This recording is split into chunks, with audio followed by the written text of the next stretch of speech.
커우션 이거를 잠시 누르고 있으면 글씨로 인식이 돼요. 당연하죠. 글씨니까. 사진입니다.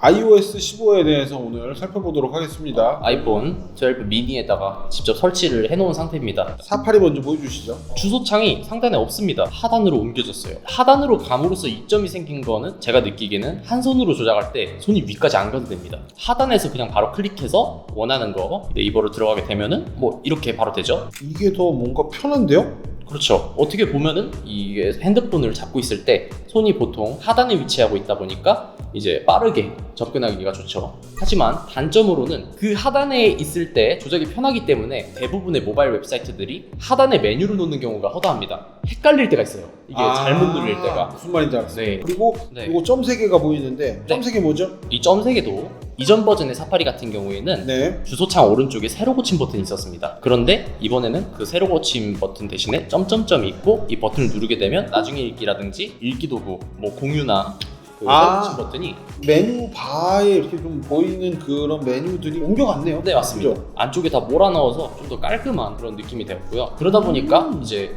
이 화면에서 웹사이트를 표현하는 게 더 많아졌죠. 아, 모르겠다 싶으면은 그냥 저 점점점 눌러가지고 모든 네. 걸 그냥 해결할 수 있는 좀 깔끔하게 몰아 넣었다 약간 그런 느낌이 됐죠. 괜찮은 것 같은데요? 이번에는 탭을 추가해주면은 네. 이 주소창 탭이 있는 상태에서 쓸어 넘기면은 제가 즐겨찾기 하는 곳 또 이제 첫 번째 있던 탭 이렇게 왔다 갔다 쉽게, 이것도 하단에 있으니까 또 한 손으로 컨트롤할 때 굉장히 쉽다고 할 수가 있죠. 그리고 탭끼리 그룹을 만들 수 있는 이제 그룹 기능도 또 있습니다. 탭 말고 네. 그룹 요거. 네, 예를 들어서 지금 이 4개의 탭을 쓰고 있잖아요. 네.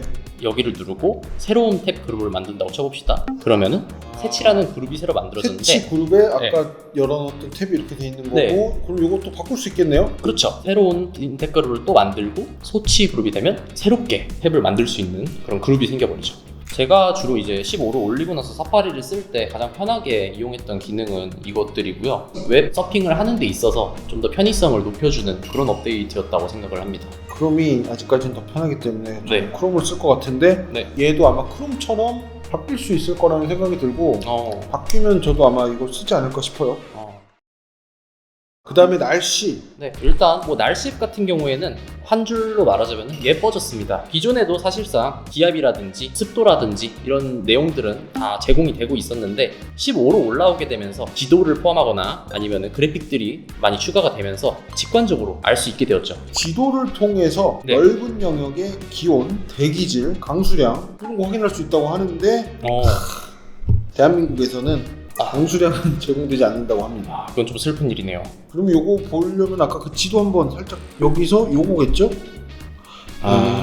요렇게 기온지도 괜찮다 이것도. 확실히 뭐 안부 전화할 때 뭐 거기 날씨는 어떻느냐 이렇게 물어볼 때가 있는데 대략 이거를 보고 유추도 할 수 있겠네요.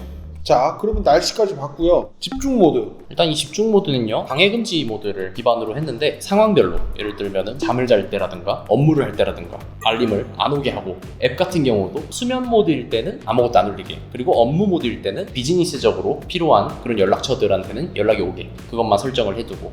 저는 사실 안드로이드 업무폰으로 쓰고 있어서 안드로이드에서 어떤 특정 장소에 가서 온오프 되는 걸 해놔서 썼는데, 그거보다는 사실 이게 조금 더 인지되기는 편한 것 같아요. 경우에 따라서 이렇게 만들 수 있는 거죠. 뭐 게임 집중 모드 이런 거에서는 방해금지 요소 말고 그 외에 사용자화를 통해서 게임 쪽 알람만 받을 수 있게, 아니면은 지인들과 이렇게 통화만 할 수 있게 해놔가지고 각각 자신이 필요한 모드로 맞춰서 쓸 수 있는 게 굉장히 편리한 모드라고 생각을 합니다. 사용자 화면 이것도 커스텀해서 바꿀 수 있고, 이것도 와, 홈화면도 바꿀 수 있네요. 여기 아이콘과 네이밍으로 좀 알아듣기 쉽게 돼 있단 말이에요.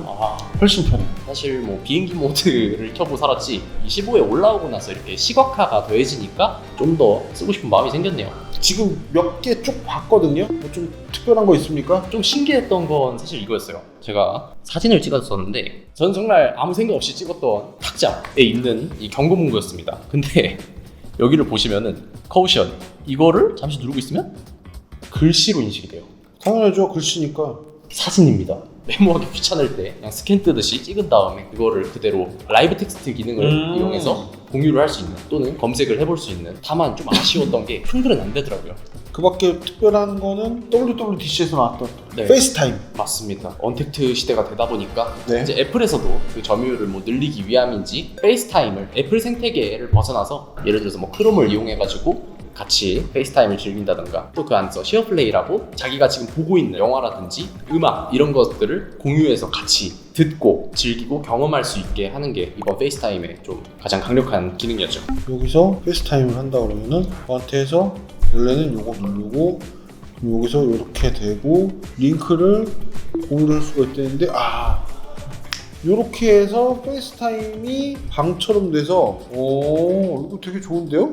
페이스타임을 키면 그리드별로 실행이 가능하게 됐고 많은 인원 사용 시에도 효율적으로 화면 공간을 활용할 수 있게 바뀐 것 같습니다. 네. 사용하고 있는 사람을 간단하게 추가할 수 있는 사람 추가가 가능해졌고요. 네. 그리고 아까 보셨겠지만 링크 딱 따서 링크만 갖고 공유해서 안드로이드, MS 윈도우까지도 페이스타임을 같이 쓸 수 있다. 전화기로서의 기능 중엔 제일 좋은 것 같아요. 맞습니다. 그리고 항상 애플이 강조하던 것이 있죠. 개인정보 보안에 대해서 신경을 쓰는데 이번에 메일에도 그런 기능이 하나가 추가가 됐어요. 수신 확인 차단 기능이 탑재됐는데 이 상대방이 읽은지 안 읽은지 모르게 되는 거예요. 중요한 것 같아요, 이거. 그렇죠. 이제 두 가지가 있는데 첫 네. 번째는 이메일 가리기라 해가지고 자신의 진짜 이메일 주소를 가리고 랜덤한 이메일 주소를 만들어가지고 대신 보여주는 것. 그리고 두 번째로는 비공개 릴레이. 기존에 이제 VPN이라고 흔히 말하는데 자신의 IP를 우회해가지고 접속할 수 없는 사이트를 접속할 수 있게 해주는, 아직 한국 사이트들에서는 보안들이 걸려있는 사이트라든가 특정 사이트들은 아직 굉장히 느리거나 접속이 안 되는 상황도 발생하고 있어가지고 아직은 좀 더 기다려봐야 되지 않을까 그런 생각이 좀 있습니다. 나의 이메일 가리기에 대해서 조금 더 설명을 해주실 수 있을까요? 네, 이걸 예를 들어서